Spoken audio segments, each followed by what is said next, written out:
Buenas tardes, queridas hermanas y hermanos. El día de hoy les voy a presentar la hoja de trabajo 3. Mi nombre es Esteban Amestegui y es un gusto poder compartirles esta excelente herramienta para la elaboración de nuestras prédicas y sermones. Así que sin más preámbulos, comencemos. Bueno, la hoja de trabajo 3 consiste en 4 pasos que se deben hacer para elaborar un cuadro de esquemático de hermenéutica o actualidad. Entonces, una vez que redactamos nuestro texto bíblico, debemos elaborar los siguientes 4 pasos. Todos estos pasos se han hecho pensando en una metáfora de una expedición interpretativa, en la cual se cruza del mundo bíblico al mundo actual un largo río que pasa de por medio, que significa todas las diferencias culturales, históricas, y etcétera, que existen entre el mundo bíblico y nuestro mundo actual. Entonces, a medida que vamos viendo cada paso, yo les voy a compartir una presentación donde desarrollamos más aspectos al respecto. Entonces, el paso número 1, entender el texto en el pueblo de los receptores bíblicos. Es decir, preguntarnos, ¿qué significó el texto para la audiencia original? Como podemos ver aquí, el mundo bíblico tiene un escenario completamente distinto al nuestro. Estaban en otro tiempo de la historia, es más, aproximadamente 2000 años nos separan entre el mundo bíblico y el mundo actual. Se daba una situación específica, como en el caso de Filemón, donde al parecer había un conflicto entre Onésimo y Filemón. Y esta carta llegaba para Apia, Arquipo, Filemón y toda la congregación que se reunía en su casa. Entonces hay una situación, hay algo que está sucediendo alrededor de este relato. Y también el lenguaje. En ese entonces hablaban un idioma completamente distinto al cual hablamos el día de hoy. Y por último, pero no menos importante, el pacto, ¿no? Hoy por hoy estamos en el nuevo pacto, pero en el caso en que estamos estudiando un texto bíblico del Antiguo Testamento, el pacto es distinto, es un pacto antes de Cristo. Entonces vamos a requerir de otras herramientas para entender este texto. Pero en el caso de Filemón es un texto, una carta del Nuevo Testamento, así que no va a haber mayor problema sobre los otros aspectos del pacto. Lo vamos a ir desarrollando en el nuevo, en un nivel 2 o en un nivel 3, ¿no? Así que volviendo a la hoja de trabajo 3, lo que tenemos que hacer acá es redactar qué significó el texto para la audiencia original. Tenemos que hacerlo de una manera breve, bastante sintetizada y tomando en cuenta todos los aspectos que hemos mencionado, ¿no? Aspectos culturales, aspectos sociales, aspectos legales, eh, cuál era la situación, en qué lenguaje ha sido escrito y también bajo qué pacto estaba, ¿no? Y una vez que redactamos de manera bastante sencilla qué significó el texto para la audiencia, pasamos a medir la anchura del río a cruzar. Es decir, en palabras más sencillas, señalar cuáles son las diferencias y las similitudes entre los receptores bíblicos y nosotros. ¿A qué nos referimos con eso? Hoy por hoy vivimos en el siglo XXI, una era post-pandemia en América Latina, donde por lo general hablamos español y otras lenguas originarias. Pero de cambiar una diapositiva a la otra, podemos ver que hay muchas diferencias. Nuestra topografía, geografía, el lenguaje, la época en que estamos viviendo, la situación en la cual hoy nuestras congregaciones están viviendo son muy distintas entre el mundo bíblico y el mundo actual. Entonces, todas esas diferencias tenemos que señalarlas, ¿no? Tenemos que medir la anchura del río. Ahora, ¿a qué nos referimos con río? El río, esta metáfora que estamos utilizando, es todo lo que nos distancia del mundo bíblico, como hemos mencionado ya antes, cultura, lenguaje, época, situación y en el caso del Antiguo Testamento, pacto. Toda esta distancia tenemos que enmarcarla, tenemos que saber todas estas diferencias para no cometer errores. Sería bastante catastrófico que tratemos de saltar del mundo bíblico al mundo actual de un salto, tratando de interpretarlo intuitivamente, ¿no? Lo más probable es que caigamos a la mitad del río y nos arrastre, ¿no? Y cometemos un error interpretativo. Entonces, tenemos en el paso número 2 que señalar estas diferencias. Repito, a nivel cultural, a nivel lingüístico, a nivel de la época y tiempo histórico en el cual nos encontramos y también a nivel de la situación específica que estaba viviendo la iglesia en ese tiempo y la situación específica que viven nuestras iglesias el día de hoy.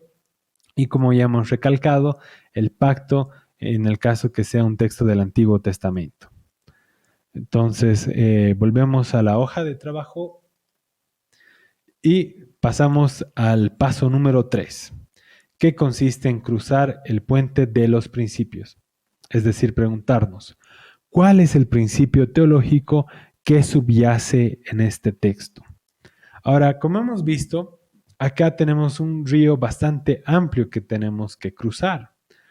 Entonces, ¿a través de qué podemos hacerlo? Bueno, tenemos que crear un puente, algo que nos permita transitar del mundo bíblico al mundo actual y cruzar este río de diferencias y también de similitudes que hay entre la cultura de ese entonces y nuestra cultura actual. Pero entonces, ¿en qué consiste esto de los principios? Bueno, de una manera bastante sencilla y coloquial, podríamos interpretar el principio como una lección o enseñanza que está escrita de manera general, que puede ser aplicable tanto para el mundo bíblico como para el mundo actual. Es decir, tenemos que hacer un ejercicio de abstracción para ver qué enseñanza implícitamente está en el texto que también puede ser pertinente para nuestra actualidad. Entonces, ese mensaje que está vestido de las costumbres, de la situación específica que hay en el texto bíblico, tenemos que quitarle esa ropa para ver qué es lo que podría aplicarse en nuestro mundo de hoy. Una manera bastante sencilla de entenderlo es a través de una fábula de Esopo y la moraleja.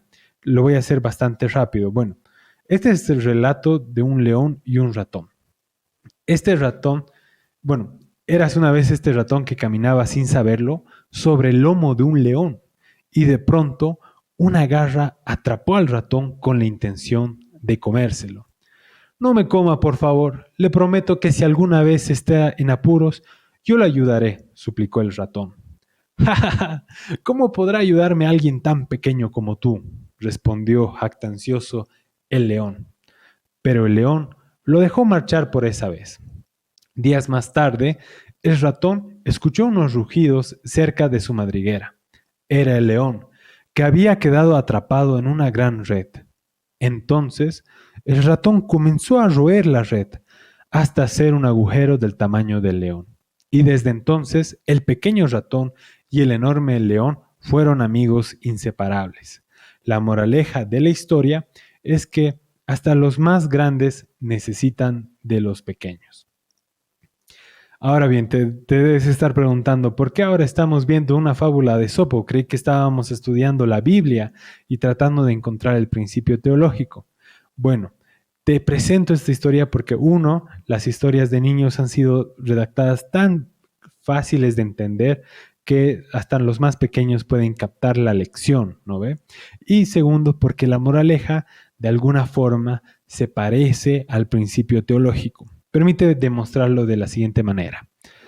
El corazón de esta historia, que habla acerca de un león y un ratón, en la cual el león aprendió que el ratón también podría serle de ayuda a pesar de su pequeño tamaño. Es decir, aprendió que aún él, hasta los más grandes, como el león, necesitan de los pequeños. Ahora quiero que notes algunas cosas. Y estas son recomendaciones a la hora de escribir el principio teológico. Número 1, el principio debe reflejarse en el texto. El corazón lo redactamos en función del texto y en función de los personajes, ¿no? Entonces, cuando redactamos el corazón de Filemón, decimos Pablo intercedió por Filemón pidiéndole redactamos, ¿no ve? En el caso de acá hemos escrito en función de la historia. El león aprendió que el ratón también podría serle de ayuda a pesar de su tamaño. Pero en cambio, la moraleja también debe ser fácil de encontrar en el texto. No puede ser que nuestra moraleja esté en un lugar completamente distinto de nuestro texto, ¿no? De igual manera, el principio teológico también debe ser fácil de encontrar o de identificar en el texto bíblico. Siguiente punto, el principio debe ser atemporal y no estar vinculado a una situación específica. Cuando escribimos el corazón es en función de la situación específica que está sucediendo en el relato bíblico.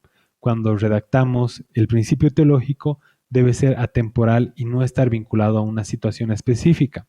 Acá la moraleja está escrita en presente y también no está vinculada a la historia. Hasta los más grandes necesitan de los pequeños. La lección está siendo escrita de tal manera que no está vinculada a ninguna situación y a ningún tiempo, ¿no? Así también deben ser nuestros principios teológicos. Deben ser escritos como para que cualquier persona en cualquier tiempo histórico puedan leerlo y comprenderlo, también de una manera bastante sintetizada. También el principio debe corresponder a la enseñanza del resto de la escritura. Con eso nos referimos a que no puede ser que nuestro principio teológico contradiga al resto de las enseñanzas bíblicas, ¿no?